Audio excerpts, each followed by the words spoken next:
મિત્રો કોઈ સ્ત્રીએ બાળકને જન્મ આપ્યો, આ તો તમે સાંભળ્યું જ હશે, કેમ કે આ તો સામાન્ય ઘટના છે. પણ મિત્રો એક પુરુષે બાળકને જન્મ આપ્યો.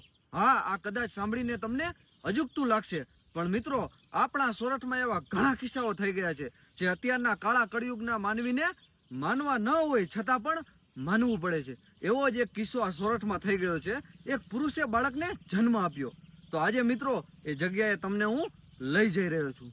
માએ પુરુષને પુત્ર જ આપ્યો રે ચોરા ખંડ વાળી, મેરિયો હળવદ હટાણે હાલ્યો રે ચોરા ખંડ વાળી.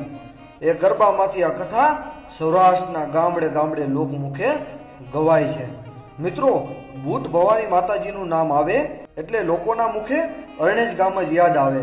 પણ મિત્રો અરણેજ તો માં પછી ગયા, પણ માનો જન્મ તો જોરાવર જલાવાળના હળવદના સાપકડા ગામે થયો હતો. એ વધુ ભાગના લોકોને નહીં ખબર હોય.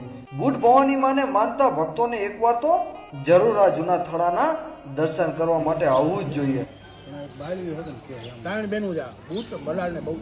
મિત્રો અત્યારે આપણે છીએ મોરબી જિલ્લાના હળવદ તાલુકાના સાપકડા ગામે, અને સાપકડા ગામે આ સામે છે બુટમાનું મંદિર છે, અને મારી પાછળ છે એ મેરિયા ભુવાની ખાંભી છે. મિત્રો અહીંનો ઇતિહાસ તો જાણે એમ છે કે મિત્રો ઇતિહાસ તો બહુ મોટો છે, પણ ટૂંકમાં જો તમને જણાવું, સંવંત